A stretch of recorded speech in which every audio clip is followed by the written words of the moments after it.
to this episode of A View from the Bridge. Before we turn to our guests, let's briefly summarize this week's main news stories. The future of the Eurozone has dominated this week's news, with Greek Prime Minister George Papaandreou forced to resign over his plan to put a rescue package for the Greek economy to a public referendum. Additionally, there was further pressure from Germany and France on Italian Prime Minister Silvio Berlusconi to carry out further structural financial reforms. The Italian government is currently in a state of paralysis, both in terms of policy and leadership, due to Berlusconi's imminent departure and the formation of a caretaker government. In education-related news, Wednesday, the 9th of November, saw students take to the streets of the nation's capital in a protest organized by the National Campaign Against Fees and Cuts. Despite being supervised by over 4,000 policemen, the protest, which moved towards the City of London and the Occupy St. Paul's movement site, was tightly controlled and relatively peaceful. On the domestic front, the major political story this week centered on the controversy surrounding the UK border agency and the relaxation of immigration controls during this summer to ease queues, particularly at airports. Home Secretary Theresa May admitted ordering a pilot scheme covering passport controls in July for Britons and other EU nationals, but claimed that the UK border agency had overstepped its authority, relaxing checks on visitors from outside the European Union. Critics have charged that this had threatened to expose Britain to a number of terrorists and possible criminals. An angry UK border agency chief, Brodie Murray, quit on Tuesday, citing May's misleading statements. And finally, there was Britain's worst motorway accident in 20 years on the M5 on Friday the 4th, when 7 died and 51 were injured in a 36-vehicle pileup. There is an investigation underway to establish the cause of one of Britain's worst accidents in the past 20 years. In the United States, Michael Jackson's former doctor, Conrad Murray, was found guilty of involuntary manslaughter for providing him with too many drugs and not doing enough to save him. In Cambridge itself, the body of Professor Julia Swindles, a 60-year-old former director of studies in English at Homerton College, was found in the Cam by Newnham rowers on an outing on Sunday, November 6th. The death has not been classified as suspicious, as Swindles has been missing since October 29th. Joining us today is Richard Johnson, head and chair of the Cambridge University's Labour Club, James Morton Wakely, campaigns officer of the Cambridge University Conservative Association, and Eva Lisming, chair of the Cambridge Student Liberal Democrats. Welcome to our program. So let's get started on the topic that most students want to hear the most about, drugs. From what I can tell, the last two speakers here support its legalization, and the first speaker doesn't support its legalization, or do you support its legalization? All drugs. All drugs. No, I don't support legalizing all drugs, no. Well, let's begin with the survey that was done by Lancaster University. Now, let me start off with our Lib Dem representative, Eva. Do you agree with the Lib Dem policy on drugs? I mean, what can be done to curb the new bubble drugs that we're seeing on the street? Well, I think the Lib Dem position is slightly more nuanced than legalise all drugs. As a conservative. Yeah. I think it's more about finding a scientific basis for considering the legalisation of drugs.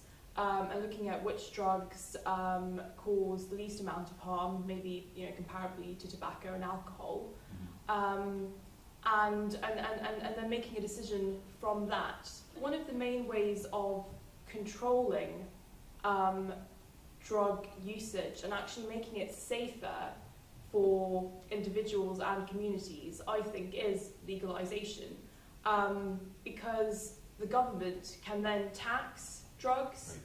And then use that money to help with rehabilitation of addicts. Just focusing on Cambridge University and the Cambridge University Anglia-Ruskin community, in your opinion, do you think drug taking is rife in Cambridge? Is it a serious issue that needs to be addressed in some form of policy as it now stands?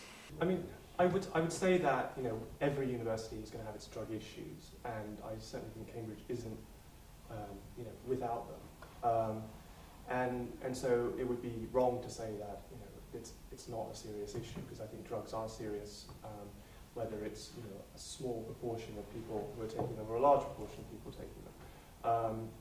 And so, yes, I think that we do have to, as a university, we also have to look at, you know, is there a you know, a sort of certain culture of taking drugs, maybe in an intense, rigorous academic environment, as a sort of quick release for students. Now, you noticed you raised the issue of drug taking in a strict academic environment.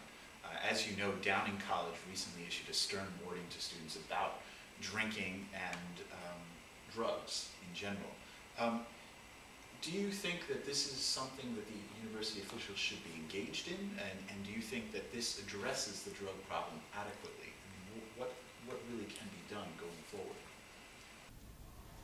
Well, personally, I think there's only so much the university can do. You know, drug control has to come from government and the police and international organisations, as I was saying. But you know, student welfare is a fundamental part of the university. So I think the dons, the colleges, should be doing as much as they can to understand the dynamic within the university. Yeah.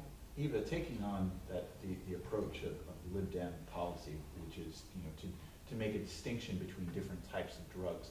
In the case of Downing's email that it sent to its students and other attempts by the university, do you think that the university needs to address this problem, that it needs to go further than it has, or is it doing quite well as it stands? I can't say that I comprehensively know the university's position and what various colleges have done to combat drugs usage. And I haven't even seen the email that Downing has sent out, because I'm not from Downing. Nor have I. Yeah.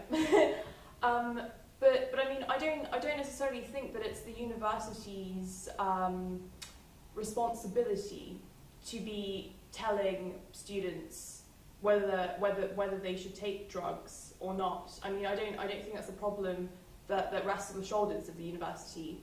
There's been an increase in the seizures of Class A drugs, and it seems like good news on the surface, but does it not suggest that the market for drugs within the United Kingdom is actually expanding? And what no one knows is about how much really has gone undetected versus how much that maybe just be detected better than they have in the past.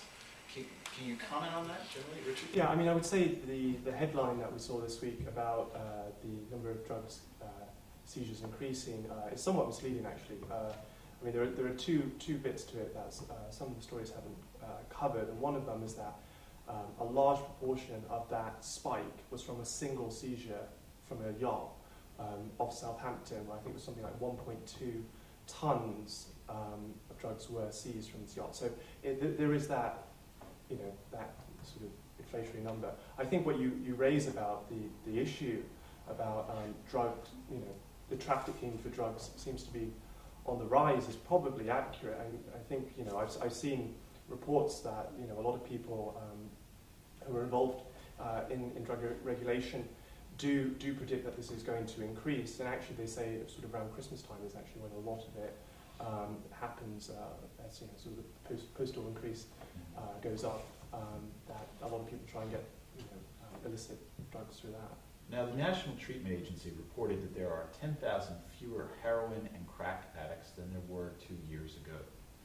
So does this not support the survey that was quoted earlier from Lancashire, that drug users are turning to cheaper alternatives, sort of more low-grade alternatives, rather than the traditional cocaine-based drug or heroin-based drugs? Any thoughts on these numbers? Are we winning the fight for the hearts and minds of drug addicts, or is it just due to shifts in drug habits by people who purchase them? But drugs are highly addictive, and I can't see people downgrading from one type of drug to a lesser high, to be honest. So I think it's a very complicated issue, and I think it's very good that, you know, seizures are increasing. The report itself says that there are 10,000 fewer crack and heroin addicts than there were 2 years ago. So something had to happen to those 10,000 crack or heroin addicts, and Any last thoughts on that and on the alternatives? Yeah, there is one point I'd like to raise. In regards to the seizures, I mean, the article that you're talking about talks a lot about how officials were seizing drugs through the post, and there were kind of more checks maybe in airports. But what's quite interesting is the UN reports that a lot of drug trafficking happens via shipping containers.